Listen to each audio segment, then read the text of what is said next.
안녕하세요. 도라지 탐정입니다. 뉴스에서 악성 인원으로 다른 사람들에게 피해를 끼치는 경우를 자주 볼 수 있는데요. 일본에서 이와 같은 악성 민원인을 도와서 시신을 유기한 공무원이 있었습니다. 생활보호자들을 도우며 성실하게 일하던 청년은 한 남성과 관련되면서 사건에 말려들게 되었습니다. 그는 어쩌다가 시신의 은폐를 도왔던 걸까요? 도라지 탐정이 조사해보았습니다. 케이스워커는 병이나 장애, 개인적인 사정으로 인하여 어려움을 겪고 있는 사람들을 지원하는 공무원인데요. 생활에 관한 상담을 받고 함께 문제를 해결하기 위한 노력을 아끼지 않습니다. 이번 사건의 피해자이면서 가해자, 당시 29살의 요네다 와타루 역시 생활보호자들을 위한 지원을 담당하는 직원이었습니다.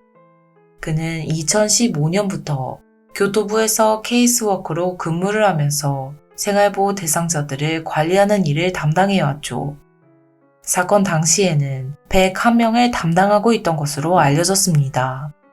생각보다 많은 숫자인데요. 한 명 한 명 세심하게 관리를 하기에는 어려움이 있어 보입니다. 교토부는 전국에서 가장 많은 생활보호자가 있는 오사카부만큼의 숫자는 아니지만 전국 6위에 해당할 정도의 높은 생활보호 수급률을 보이는 지역입니다. 와타루는 일을 시작하고 경력이 길지는 않았지만 일을 하면서 항상 그 정도의 인원을 관리하고 있던 상황이었습니다. 그는 2019년 1월부터 하시모토 타카히코라는 이름의 생활보호자를 담당하게 됩니다.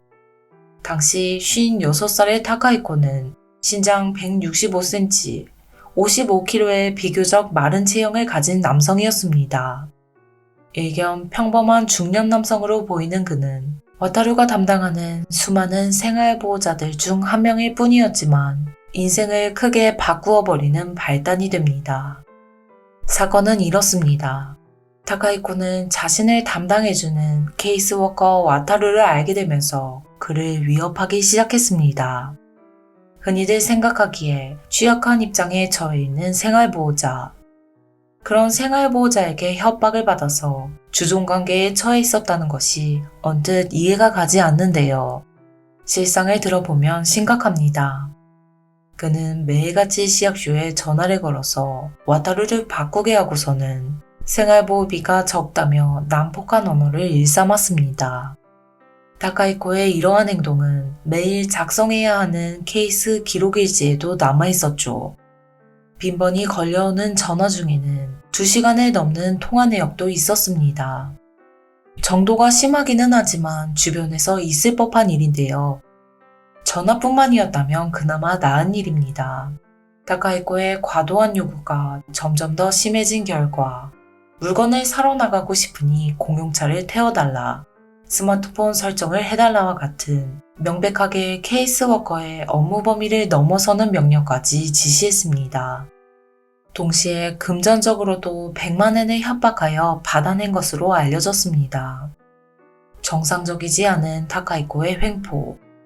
두 사람의 이러한 관계에 대해서 시약쇼의 상사나 동료 모두 파악하지 못했다고 합니다. 와타루는 어째서 상사나 경찰에게 상담을 하지 않았던 걸까요? 타카히코와 와타루의 인물상을 알아보겠습니다. 요네다 와타루. 그는 조용하고 착한 성품을 가진 인물이었습니다. 하지만 그로 인하여 나쁜 사람이 표적으로 노리기에는 아주 좋은 타입이었죠. 중학교 시절 탁구부에 소속되어 있던 와타루는 그곳에서 불량한 학생들에게 상습적인 괴롭힘, 이른바 빵셔틀을 당한 적이 있습니다. 당시 부당한 부탁을 받고도 웃는 얼굴로 들어주는 등 상대방이 무리하게 밀어붙이면 곧바로 명령을 따르는 학생이었다고 합니다. 스스로 나서서 나쁜 일을 하지는 않지만 누군가가 시키면 할 수도 있는 성격이었던 것입니다. 학생 시절의 성격은 크게 바뀌지 않았습니다. 사회인이 된 와타루는 책임감이 아주 강한 모습을 보여줍니다. 이것은 일을 하면서 좋은 평가로 이어졌지만 혼자서 너무 꽁꽁 싸매는 것은 아닌지 주위에서는 다소 걱정의 목소리도 있었습니다. 한편 계속하여 와타루를 협박해오던 하시모토 다카이코. 그저 체구가 작은 중년 남성으로만 보이는 그에게는 사실 무서운 전과가 있는데요. 사람을 사망하게 했던 것입니다. 그는 여성을 상해 끝에 사망하게 하여 실형을 받아 1995년까지 형무소에서 복역합니다. 하지만 다카이코는 전혀 반성하지 않았습니다. 출소 바로 다음 해에는 여자 고등학생을 사귀어서는 상해죄로 또다시 체포를 당하게 됩니다. 이번에는 사망에까지 이르는 것은 아니었지만 여자 고등학생을 좋지 못한 곳에서 억지로 일하게 하고서는 지쳐서 휴식을 취하려고 하면 라이터를 사용해 몸을 지지는 폭행을 가한 혐의였습니다. 상해치사와 폭행, 이렇게 두 건의 전과가 있던 타카이코. 그는 우리 사회에 잘 적응해서 살아가기에는 어려운 인물로 보입니다. 실제로 이후에도 여성을 향한 폭행죄로 여러 번 복역. 2006년에는 미야자키현에서 함께 동거를 하던 여성을 때려서 사망케 한 상해치사죄로 11년의 실형을 받습니다. 정리하자면 사건 당시 타카이코는 전과시범 이상으로 상해치사로 여성 2명의 목숨을 앗아간 흉악한 인물입니다. 성실하고 다른 사람에게 싫은 소리를 못하는 와타루라면 절대 엮이지 않는 편이 좋아 보이는데요. 안타깝게도 와타루는 업무상 그를 꾸준히 만나야만 하는 상황이었습니다. 자신이 야쿠자라며 거짓말을 하는 타카이코를 순수하게 믿은 나머지 매우 겁을 내고 있었죠. 너를 죽이고 너의 부모님도 죽여버리겠다는 그의 협박을 받게 된 와타루는 얼마 가지 않아 전화가 울리는 것만으로도 맥박이 빨라지는 증상을 호소하며 며칠 동안 잠을 자지 못하는 상태에 처해 있었습니다. 부서 이동이나 퇴직을 고려해 볼 수는 없었을까요? 실제로 그는 직장의 담당자를 바꾸어 줄 것을 요청했지만 상사는 와타루의 말을 진지하게 받아들이지 않았던 것으로 알려졌습니다. 사건 발생 이후 상사는 상황에 대해서 파악하고 있지 않았다. 크고작 등 이런 이야기는 자주 있는 일이라며 말을 흐렸습니다. 일이 이렇게 힘들다면 동료들에게 고충을 토로하는 경우도 있을 텐데요. 여기에는 구조적인 문제가 있었습니다. 교토부 무코시에서는 다카이코라는 인물에 관해 저우가 곤란한 케이스로 인정하고 있었습니다. 이에 한 달에 한 번 가정 방문을 하게 될 경우 케이스워커 2사람이 함께 가는 것이 원칙이었죠. 하지만 담당자인 와타루와 함께 동행하는 동료는 매번 다른 사람이 배정되었기에 상황이 얼마나 심각한지를 파악할 수 없었다고 합니다. 타카이코는 와타루에게 매일과 같이 민원 전화를 걸었습니다. 그가 자리에 없을 때에는 상사나 동료가 대응하는 경우도 자주 있었기 때문에 주변에서 이러한 상황에 대해 전혀 몰랐다고 말하는 것을 그대로 받아들이기에는 석연치 않은 부분이 있습니다. 타카이코는 와타루를 대신하여 전화를 받은 사람에게도 큰 소리로 화를 내고는 했고 결국 상사가 와타루의 대응에 대해 대신 사과를 하고는 했는데요. 이렇게 대화를 하던 중 직원을 지도하는 것은 내가 직접 하겠다며 타카이코가 억지를 부려서 상사가 또다시 와타루를 찾아서 전화를 바꿔주는 경우가 많았습니다. 항상 이러한 패턴이 이어지자 와타루는 점점 직장과 상사에게 실망을 하고는 더 이상 아무것도 바라지 않게 됩니다. 당연히 이러한 상황은 직장 동료들 역시 보고 있었죠. 일부러 귀찮은 일에 끼어들고 싶지 않은 입장도 이해합니다. 하지만 대응할 수 있는 범위를 넘는 민원을 제기하는 타카이코에 대해서 경찰이나 공권력의 도움을 받을 수 없었는지 의문이 듭니다. 두 사람의 기묘한 관계가 지속되는 가운데 결국 모든 상황을 파국으로 모는 일이 발생하고 맙니다. 사건의 방아쇠를 당긴 것은 역시 타카이코였습니다. 당시 그는 고바야시 미유키라는 43살의 여성과 동거를 하고 있었는데요. 미유키는 신체에 장애를 가진 인물로서 일상생활에 곤란을 겪고 있었습니다. 타카이코는 그녀가 동거를 하면서 자신의 뜻대로 행동하지 않으면 분노하며 멋대로 정한 이해할 수 없는 신조를 들먹이며 심한 폭력을 휘두릅니다. 같은 범죄로 여러 번 형무소에 다녀왔지만 그는 아무것도 변하지 않았습니다. 2019년 5월 하순, 폭력을 버티다 못한 미유키는 더 이상 타카이코와 함께할 수 없다고 판단했는지 헤어지자는 이야기를 꺼냅니다. 그러나 타카이코가 순순히 이 말을 받아들일 리 없었죠. 그는 언제나처럼 화를 내며 폭력을 가하기 시작합니다. 헤어지자는 말을 들은 그날의 폭행은 평소보다 더욱 정도가 심한 것이었습니다. 결과 안타깝게도 미유키는 목숨을 잃게 되었는데요. 같은 일이 또 벌어지고 말았습니다. 그의 폭력으로 인하여 세상을 떠난 여성은 3명. 고의적인 살인이라면 극형을 피할 수 없는 피해자의 숫자입니다. 이번에는 타카이코도 상황이 좋지 못하다고 느꼈는지 범행을 은폐하기 위한 행동을 시작합니다. 6월 1일, 그는 평소와 같이 전화기를 들었습니다. 전화를 건 상대는 와타루. 타카이코의 목소리에서 심상치 않은 기색을 감지한 와타루는 지시를 받은 대로 그의 자택, 아파트로 향합니다. 문을 열고 들어선 그곳에 있었던 것은 여성의 시신. 와타루는 망연자실하여 좀처럼 말이 나오지 않는 상태가 되었습니다. 옆에서 타카이코는 협력하지 않는다면 입막음을 위해서라도 너를 죽이겠다며 미유키의 시신을 앞에 두고 협박을 하기 시작합니다. 와타루는 거짓말을 믿고 그를 야쿠자라고 생각하고 있었죠. 심각한 생명의 위협을 느꼈을 것입니다. 타카이코는 과거 야쿠자와 잠시 연이 있던 적도 있었지만 지금은 아무런 관계가 없는 중년의 남성이었습니다. 하지만 와타루는 그의 지시를 듣지 않으면 무서운 일을 당할지도 모른다는 생각에 결국 협력하는 길을 선택하게 됩니다. 당일 타카이코는 1층 방까지 미유키를 옮기고서는 압축 비닐에 넣은 뒤 블루시트로 덮어서 시신을 은폐합니다. 같은 달 4일, 그는 이번에도 와타루를 호출했습니다. 시신을 방염 시트로 감싸고는 테이프를 말아서 대형 냉장고에 넣는 작업을 위해서였습니다.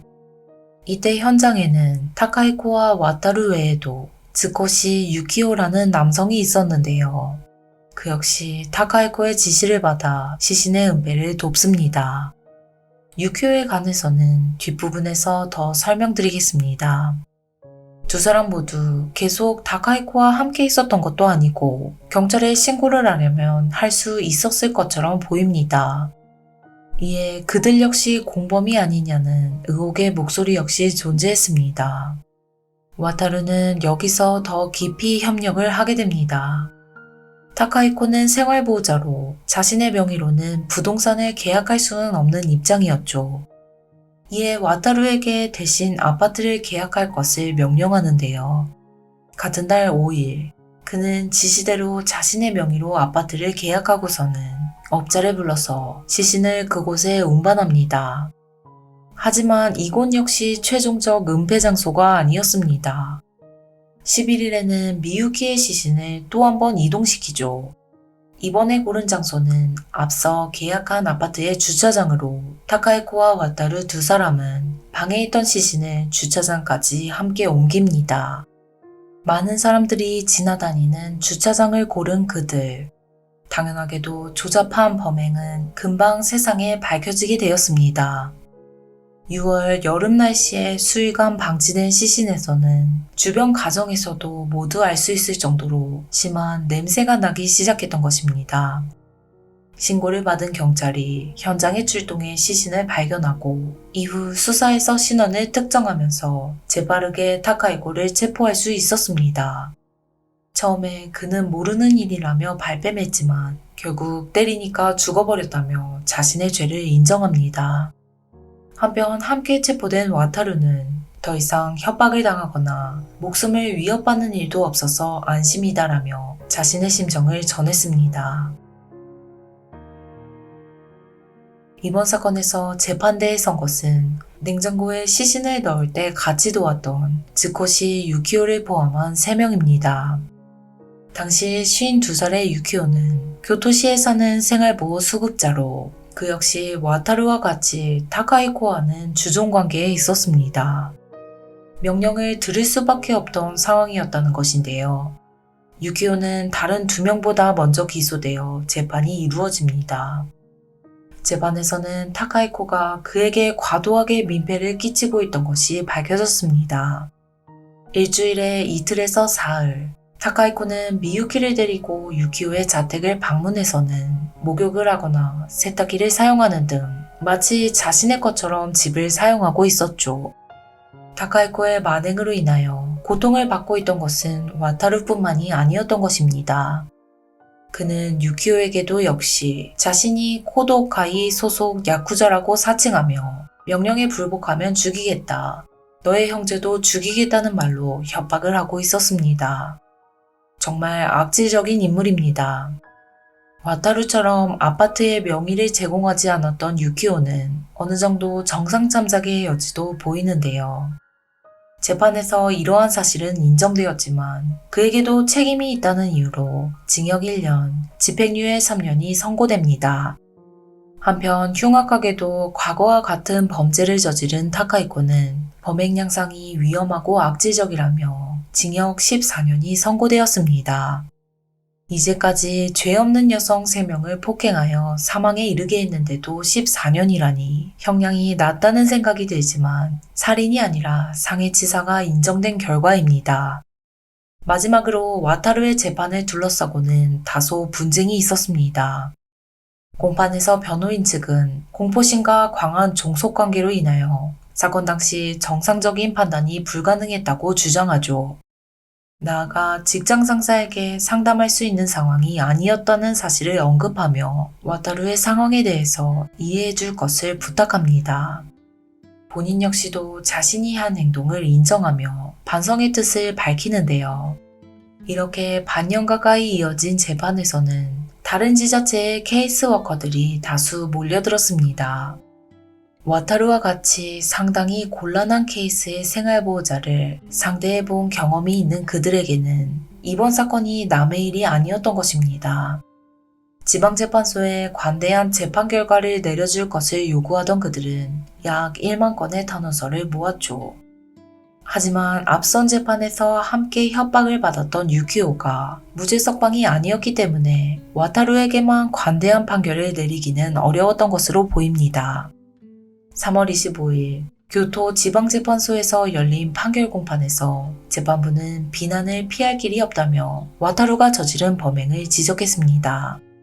주위로부터 도움을 받지 못하고 고립된 상황이었다는 것은 고려되었지만 결국 징역 1년 6개월, 집행유예 3년의 판결을 선고받게 되었는데요. 선고를 건넨 이후 재판관은 여러모로 괴로운 부분이 있었을 것입니다. 이후 이와 같은 일이 일어나지 않을 수 있기를 바란다는 말을 건넸습니다. 원하지도 않는 범죄에 관여하게 되면서 전과가 생긴 와타루. 과거 사람을 죽게 만들고 갱생하지 않는 사람일지라도 꾸준히 만나며 지원해야 하는 그의 직업에 대해서 많은 생각이 듭니다. 이번 사건을 둘러싸고 다양한 의견과 비판이 있었습니다. 시의 대응이 나빴다. 애초에 타카히코와 같은 인간을 생활보호자로 인정하는 것이 타당하지 않다 등 구조적 문제를 지적하는 목소리였죠. 타카히코는 이러한 생활보호 시스템과 자신을 돌봐주는 케이스 워커를 악용한 인물입니다. 2번 사람의 목숨을 앗아간 사람은 사회에 나와서 세금으로 생활보호를 받으며 주변 사람들에게 고통을 주다가 또다시 사람을 사망하게 했습니다. 교토 케이스워커 시신 유기 사건. 여러분은 어떻게 들으셨나요? 오늘도 들어주셔서 감사합니다. 그럼 다음에 뵙겠습니다.